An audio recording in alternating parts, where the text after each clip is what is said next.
सूर्य को इतना गुरूर क्यों है? चांद की चांदनी की अकड़ को टूटते तो वो रोज देखता है। सौर मंडल से आगे चले जाए तो सूर्य भी दूसरों ग्रहों के सामने बहुत छोटा लगता है। रिश्तों में अगर प्यार और विश्वास नहीं है और मोबाइल में अगर नेटवर्क नहीं है तो लोग गेम खेलना शुरू कर देते हैं। आइए जानते हैं सूर्य 1 से 12 घरों में पहले शुभ फल, बाद में अशुभ फल और तांत्रिक या उसके सचोट उपाय दिखते हैं। पहले घर में सूर्य अगर शुभ है तो आत्मविश्वास बढ़िया होता है, नेतृत्व क्षमता बहुत ही सुंदर होती है, प्रभावशाली व्यक्तित्व होता है, प्रशासन में सफलता मिलती है। अशुभ सूर्य है तो घमंड होता है, गुस्सा बहुत आता है, पिता से मतभेद रहता है, सिर दर्द की समस्या निजात नहीं पाने देती, आंखों की समस्या कभी दूर नहीं हटती है। ऐसे लोगों को उपाय करने चाहिए, सूर्य को अर्घ्य देना चाहिए, लाल चंदन और मिश्री मिला के तांबे के लोटे को जल प्रवाहित करना चाहिए। 3 सूर्य रविवार के दिन ये अवश्य करें। धन भाव में अगर सूर्य शुभ है तो प्रभावशाली वाणी होती है, पैतृक धन मिलता है, राज योग रहता है। अशुभ सूर्य है तो कठोर वाणी होती है, परिवार से दूरी बनी रहती है, नेत्र दोष होते हैं। ऐसे लोगों को सूर्य यंत्र घर में ब्राह्मण द्वारा स्थापित करा के पूजा पाठ करना चाहिए और रविवार को गुड़ और गेहूं का दान अवश्य करना चाहिए। तीसरे भाव में सूर्य शुभ है, साहसी होते हैं, भाई बहनों से सहयोग मिलता है, लेखन प्रवृत्ति अच्छी रहती है, नेता बनने के योग बहुत बढ़ जाते हैं। अशुभ सूर्य है, भाई बहनों से मतभेद रहता है, जोखिम अधिक उठाते हैं जिसमें वो फंस जाते हैं, जीवन असंतुलित हो जाता है। ऐसे लोगों को नीम की लकड़ी से सूर्य नारायण के मंत्र का हवन करना चाहिए, सूर्य कवच का पाठ करना चाहिए, अवश्य लाभ होगा। चतुर्थ भाव मातृ स्थान में अगर सूर्य शुभ है तो मातृ सुख अच्छा मिलता है, वाहन संपत्ति का लाभ मिलता है, सरकारी सहायता मिलती रहती है। माता से अशुभ सूर्य में माता से कलह होता है, घर में तनाव बना रहता है, हृदय रोग अवश्य होता है। ऐसे लोगों को माँ को पीली चीजें अर्पण करनी चाहिए, रुद्राक्ष अवश्य धारण करना चाहिए और सूर्य नारायण का ओम ध्रुणी सूर्याय नमः मंत्र का जाप करना चाहिए, अवश्य लाभ होगा।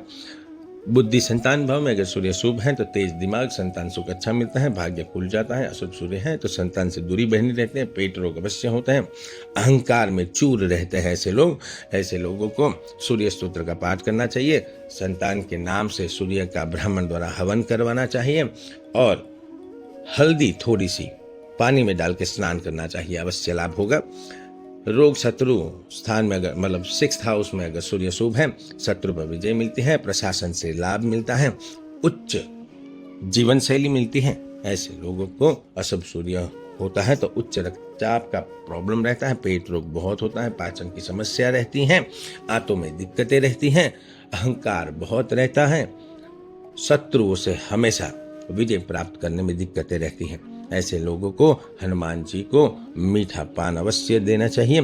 3 शनिवार तक ये प्रयोग करें, सूर्य कवच का पाठ करें, 21 दिन सूर्य मंत्र का जाप करना चाहिए और लाल मिर्च के बीज को पानी में डाल के सूर्य को सुबह सुबह अर्घ देना चाहिए। विवाह जीवन साथी स्थान में अगर सूर्य शुभ है तो जीवन साथी उच्च पद वाला मिलता है, ग्लैमरस जिंदगी होती है, प्रशासनिक कार्य बैठे बिठाए हो जाते हैं।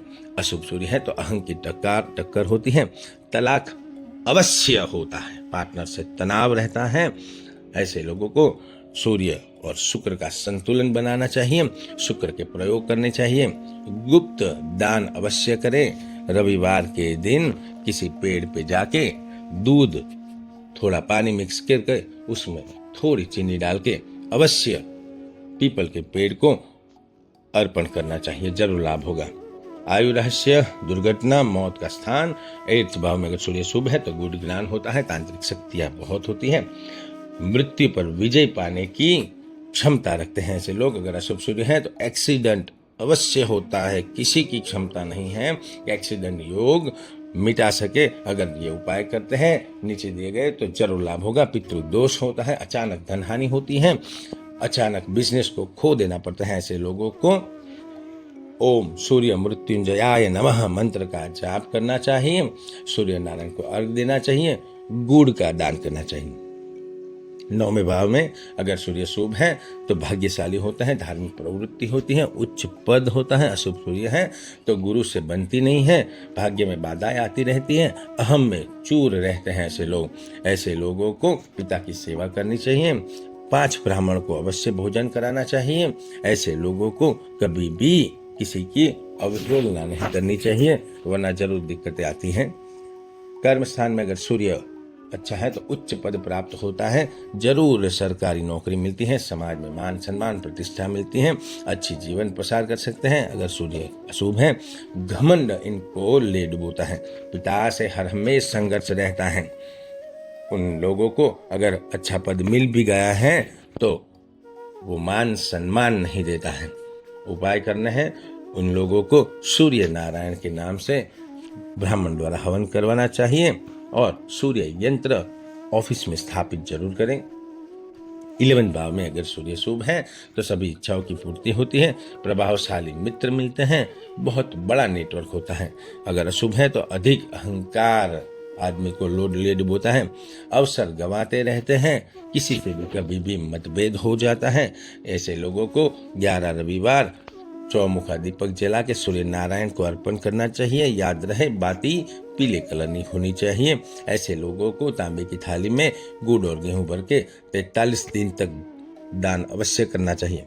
12वें भाव में अगर सूर्य शुभ है तो आध्यात्मिक यात्राएं होती हैं, विदेश में सफलता मिलती है, लेकिन त्वचा रोग से ग्रसित होते हैं, इसमें कोई संशय नहीं है।